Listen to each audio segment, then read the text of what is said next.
그래서 이제 노구치 유키오 일본의 경제 스카기 이제 2024년 9월에 글에서 보면요, 엔저 탓이다. 일본이 한국의 인재 획득 경쟁에서 패배. 인도네시아의 기능공이 일본이 아닌 한국을 선택하는 너무나 심각한 이유. 이 글을 보면요, 어떤 현상이냐니까, 방금 봤듯이 일본이 임금이 안 오르잖아요. 임금이 안 오르는 것은 어떤 현상이 벌어지냐, 인재 유출. 일본에서는 인재 유출 현상이 일어나고, 또 해외에서는 그동안 일본의 그 높은 노동 임금 때문에 일본으로 와서 노동하던 많은 해외 노동자들이 지금 그러니까 최저임금이 일본이 한국보다 낮다는 거예요. 그러니까 한국으로 다 올려버린다는 거예요. 일본으로 가지 않고. 그래서 너무나 심각한 이유.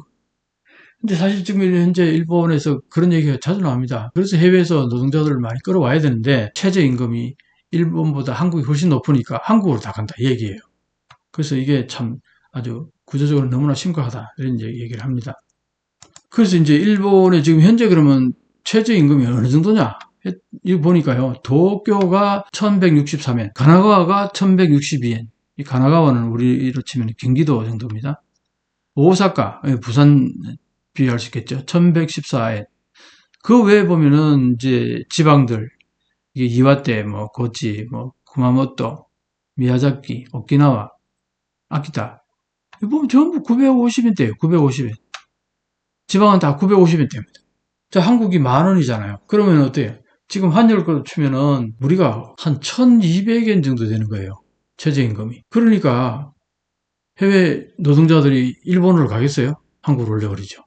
이런 이제 문제가 있습니다. 그러다 보니까 이제 임금을 올려야겠다 하고 이제 최저임금 추이를 이렇게 보면은 최근에 1055엔 정도인데, 최근에 이제 이시바 시게루 총리가 되면서 1500엔으로 임금을 올리겠다. 지금 현재 일본에서는 가장 지금 하던 이슈가 임금을 올리는 게 가장 큰 이슈예요. 지금까지 봤듯이 모든 고질적인 문제가 현재 일본의 임금이 너무 낮기 때문에, 임금이 너무 낮으니까 노동자들도 신이 안 날 거 아니에요. 그러니까 뭐 생산성이 높아질 리가 없죠. 그리고 또 기업 입장에서는 생산이 높지 않은 노동자들에게 투자도 안 하고, 이게 악순환이 되는 거죠. 그래서 이번에 이시바 시게루가 총리가 되면서 임금을 올리겠다. 그게 임금을 언제냐? 2029년도까지. 이게 그러니까 5년 정도로 1,500엔까지 올리겠다. 그럼 매년 7.3% 이상의 임금을 올려야 된다. 이야, 7.3% 임금을 올린다?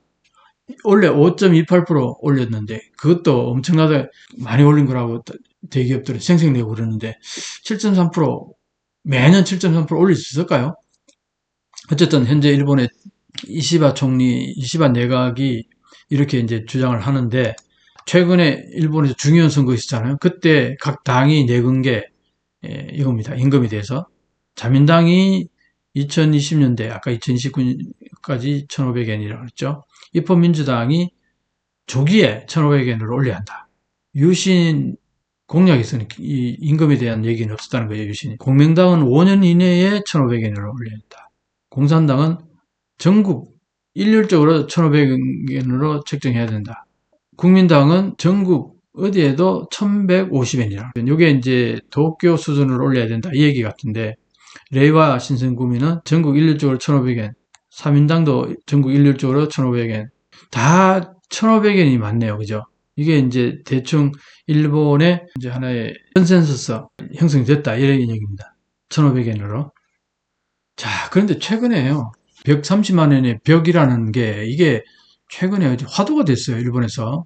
그게 뭘 말하냐면은, 연 수입이 128만 엔이면은, 내가 뭘 이것 떼고 저것 떼고 돈을, 내 손에 쥐게 되는 돈이 123만 엔이야. 그러면 얼마입니까? 5만 엔 정도, 뭐 세금이니 뭐 이런 거 저런 거 해서 빠져나간다는 거죠. 그런데요, 132만 엔을 내가 돈을 받는다. 그렇게 되면 어떻게 되느냐? 사회보험료, 사회보장에 가입해. 그러다 보면 거기 빠져나간 돈이 빼고 나면 109만 엔을 돈을 받게 된다. 거기다가 또 뭡니까? 국민건강보험에 가입해야 돼요. 여기서 한 9만 원 또 빠져나요. 그러니까 실제적으로 132만 엔의 봉급이지만 내가 받게 되는 돈은 100만 원밖에 안 된다는 거예요. 그러니까 어때요? 128만 원 정도 받는 사람은 조금 더 일해서 130만 엔 넘어가면은 돈이 더 빠져나가는 거예요. 그러니까 어때? 요 이상 일을 안 하려고 한다는 거죠. 요 경계선에서. 그러니까 특히 아르바이트 하는 사람들. 그래서 이게 이제 노동을 장려하는 게 아니라 노동을 억제하는 하나의 이 기제가 되어 있다. 이 얘기입니다. 국민민주당이 이 103만 엔을 178만 엔으로 올려야 한다. 이게 뭡니까? 기초 공제하는 액수를 이렇게 올려야 된다. 이런 얘기거든요. 그래서 이제 103만 원에서 178만 원으로 책정이 올라갔을 경우에 내가 200만 원 연수를 받는다 그러면은 8만 6천 원을 이익을 본다는 거죠. 세금을 덜 내야 된다는 거죠. 이렇게 여기에다가 세금 설정 기준으로 정해 놓으면은 500만 원인 경우 13만 원 이상을 돈을 덜 내고 세금에서 800만 원, 1000만 원 이렇게 이 금액만큼 덜 낸다는 거죠. 자, 그러다 보니까 일반 국민들이 세금을 이만큼 덜 내면 어떻게 돼요? 국가와 지방에서 7조에서 8조 엔 정도의 세수가 줄어든다. 그런 얘기예요. 일본이 세수가 1년에 세수가 70조엔 조금 못 된다 그러는데 그럼 7조엔 8조엔이면 그 10%의 세수가 덜 거친다 이 얘기잖아요.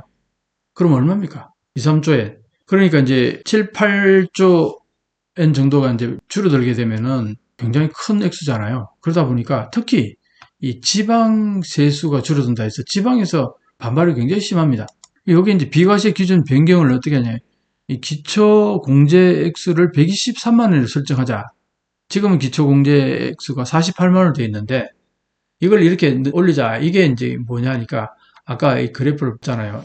생산성이 이렇게 올라가는데 임금은 평행선을 그린다. 그 이제 이 늘어난 만큼의 그게 전혀 반영이 안 됐다. 그래서 이제 이 기초 공제 금액을 48만 원에서 123만 원으로 그렇게 계산해 보니까 이만큼 되더라. 이런 얘기예요. 그래서 이게 이제 103만 원에서 178만 원으로 비과세 178만 원까지는 과세를 하지 않는다는 거죠. 지금은 103만 원인데. 그래서 이걸 이제 국민민주당이 강하게 주장하고 있습니다. 그러면 일본의 투자 상황을 좀 한번 살펴보죠.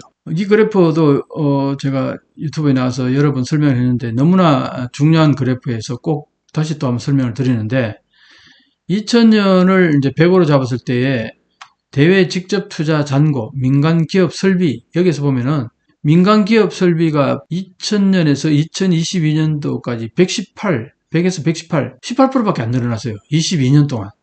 그러니까 매년 평균 치면 0.8% 정도밖에 투자가 안 늘어났다는 거예요. 그런데 어때? 해외 투자는 이렇게 많이 늘어났습니다. 2000년에 비해 가지고 지금 850% 늘어났어요. 8배 이상 늘어났다는 거죠. 그런데 국내에는 18%밖에 안 늘어났어요. 전부 해외로 돈이 다 빠져나갔다는 거죠. 그러니까 이제 명목 정부 투자의 추이를 봐도 1991년 100을 했을 때 일본은 보세요. 마이너스가 오히려 내려옵니다. 근데 다른 나라들은 전부 다 올라가잖아요. 이게 영국이고요. 이게 파란색이 이 파란색 캐나다고요. 그 다음에 이 선이 미국이죠. 주황색이 프랑스. 그 다음에 이 선이 독일, 이탈리아, 일본. 이 그림을 보면은 정부 투자가 얼마나 일본은 하지 않는지 그대로 눈에 들어오죠. 이거는 민간 투자의 추이를 봅니다. 민간 투자. 역시 일본은 다른 나라들에 비해서 턱없이 투자를 안 하는 거죠. 어느 정도 안 하느냐? 아주 유명합니다. 이게 대내 직접 투자 잔고, 대 GDP 비의 국제 비교를 해보면은 이 엉크타드가 2022년도 발표한 이 지수를 보게 되면은 195위가 북한이고요. 그 밑에 196위가 일본입니다. 야, 이게 북한보다도 일본이 뒤처진다 해서 아주 이게 쇼킹한 기사로 나오기도 했었습니다. 2022년도 대내 직접 투자 잔고 대 GDP 비의 국제 비교. 야, 이 정도입니다. 일본이 지금 현재 투자를 국내에 거의 안 한다는 거죠. 이걸 보시면은 해외 투자가 그렇게 많이 늘어나는데 해외 투자가 어떤 식으로 늘어나느냐? 이게 직접 투자가 주황색이고 증권 투자가 이게 이제 파란색이에요. 이게 뭐냐? 증권 투자를 하게 되면은 주로 거기에 이제 배당금이라든가 뭐 이자라든가 뭐 이런 식으로 그 수익금이 나오면 그게 어떻게 됩니까? 통장으로 바로 찍히잖아요. 그럼 그 돈이 해외 투자한 돈 이자는 전부 달러로 들어오잖아요. 그게 이제 일본 국내로 바로 100% 그냥 바로 들어온다는 거죠. 거의 100%. 근데 어때? 직접 투자는 어떻습니까? 직접 투자는 해외에 공장을 짓거나 거기서 투자하는 거죠. 그게 직접 투자들은 대부분 거기서 돈을 벌면은 재투자가 많다는 겁니다. 해외에서 벌어들인 돈이 일본 국내로 반도 안 들어, 3분의 1에서 한 반 정도 들어온다 그러나?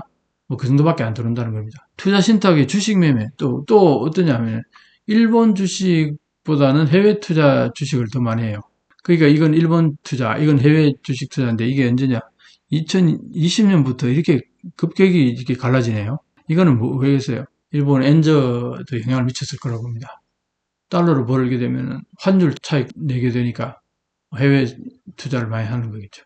일본 대외 직접 투자는 증가해 왔는데 이렇게 쭉 일본 대외 직접 투자는 계속 증가해 왔습니다. 근데 외화인채로 재투자되는 경향이 있는데 이게 지금 아까 해외 투자했던 것들이 여기 보시면은 평균 투자 비율이 이렇게 늘어난다는 겁니다. 이게 주황색이요. 재투자 수익입니다. 요게 이제 밑에 요게 배당금입니다. 그래서 빨간 선 자체가 재투자율을 나타내니까 재투자율이 이렇게 자꾸 높아진다는 거죠. 퍼센트가 지금 이때는 30%가 재투자가 된다는 겁니다. 25%. 일본이 이제 해외 투자하는 나라 이렇게 보면은 미국이 제일 많다. 그 다음에 EU. EU가 갑자기 19년, 20년 팍 줄어들었어요. 아시아 쪽이 이렇게 그래프를 그리고 있고요. 일본 경제는 미국 경제의 공헌을 이렇게 합니다. 영국이 제일 많이 투자하고 그 다음에 일본, 독일, 캐나다, 프랑스, 중국, 이탈리아, 한국은 뭐 진짜 규모가 적죠. 자, 이 그래프를 보면 주요 국가의 민간 부분 연구자 수인데 민간 부분 연구자 수가 자, 일본 한번 보세요. 이렇게 바닥을 기고 있습니다. 한국은 이렇게 민간 연구자 수가 이렇게 늘어나고 있습니다. 중국도 마찬가지고요. 다른 나라들 뭐 여기 이게 프랑스고 이게 미국이고 이게 영국이네요. 그리고 일본을 한번 보세요. 주요 민간 부분 연구자 수도 이렇게 적다는 겁니다. 그럼 일본의 디지털 상황을 한번 볼까요? 왜냐하면은 디지털 상황을 보는 이유가 뭐냐면은 일본이 이렇게 경제적인 뭐랄까 이렇게 정체화되고 이런 부분들이 생산성이 어느 정도 높아가는 건 있지만 미국하고 비교했을 때 많이 낮다 뭐 그런 이제 얘기들 결국은 이제 이 일본이 디지털화가 안 돼서 그렇다는 거죠. 그래서 지금 일본의 디지털 상황을 한번 보게 되면은 디지털 관련 서비스 수지가 이렇게 적자가 심합니다.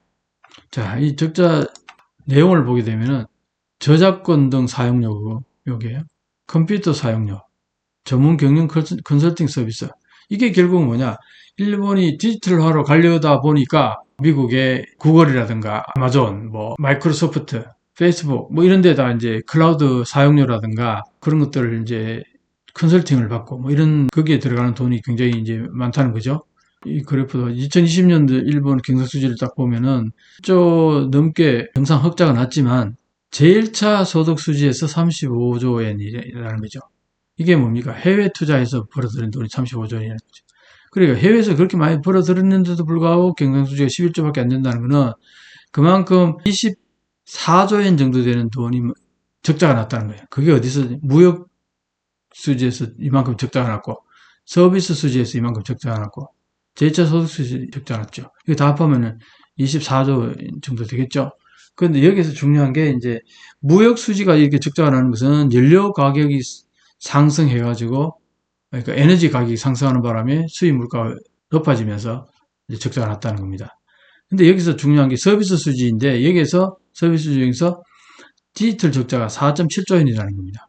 이게 이제 중요한 내용인데 그게 어디서 그렇게 적자가 나느냐 하면은 저작권 사용료라든가 넷플릭스 동영상 뭐 이런 그 애플이라든가 이런 음악 동영상 여기에 이제 이걸 보면서 지불하는 돈이죠.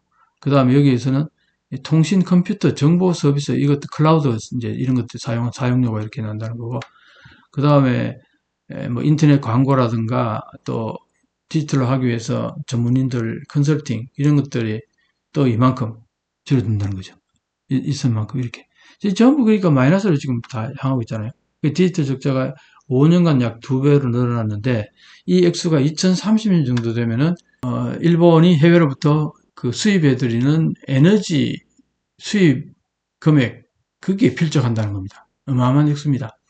디지털 적자가 계속 확대가 되는데 그러다 보니까 이거 보시면은 이게 이제 사람 관련이라는 거예요. 주황색이 이게 뭐겠어요? 해외 관광객들 이제 일본으로 몰려드는 거 거기서 벌어들인 돈이죠. 그게 지금 보통 보면은 이게 얼마입니까? 한 5조 엔 좀 넘죠. 3조, 5.3조 엔 정도 벌었다고 합니다. 자, 그런데 그렇게 벌어들인 돈을 어디다가 다 메꿔 넣어야 하느냐 하니까 이게 디지털 적자입니다. 디지털 적자, 여기서 번 돈을 전부 다 여기다 다 지불해야 된다는 얘기입니다. 이제 이러다 보니까 도대체 일본의 IT 기술자들이 어떻게 대우를 받고 있느냐. 이걸 이제 보면은, IT 기술자의 평균 연봉을 이제 한번 비교해 보면 쉽게 알 수 있을 텐데, 일본하고 중국이 거의 비슷한 연봉을 받죠? 야, 3만 몇천 달러. 근데 중국은 어떻습니까? 지금도 뭐 30만 원, 월 수입이 30만 원 이하가 6억 명이 넘는다 그러나요?